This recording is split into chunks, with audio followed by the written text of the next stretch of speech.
जो मेरे सामने आएगा चूर चूर हो जाएगा। ठीक है भैया, फिर सामने से मैं जा रहा हूँ। नहीं नहीं, अब तो तू सामने आ गया है, अब तो तू चूर होगा। चूर तो भूलभुलैंदर होगा। हमें तो अपनों ने लूटा, गैरों में कहाँ दम था। मैं वहाँ आ गया जहाँ फायरिंग पहले से ही हो रहा था। कोई बात नहीं, आत्मा को शांति मिलेगी यहाँ। कन्या अंदर आजा, बाहर बहुत खतरा है। बिरजू मुझे बचा लो, एक लड़का आँखियों से गोली मार रहा था मुझे। अरे कैसे गोली मारता है देखता हूँ। वो मार दी गोली। कन्या को रिवाइव कर हम भूलभुलैंदर को बचाने जा रहे थे। भूलभुलैंदर तो मर गए यार, बहुत अच्छा इंसान था। तो साले मारा क्यों?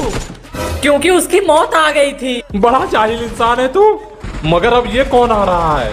बाकासुर। मेरी भुजाओं में इतनी ताकत है कि तुझे पकड़ के दबा दूंगा तो तू हक देगा। एक और था इसका दोस्त, अगरबत्ती लेकर घूम रहा था।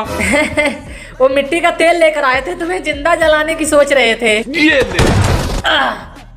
I love you. मिलते हैं अगले जन्म में।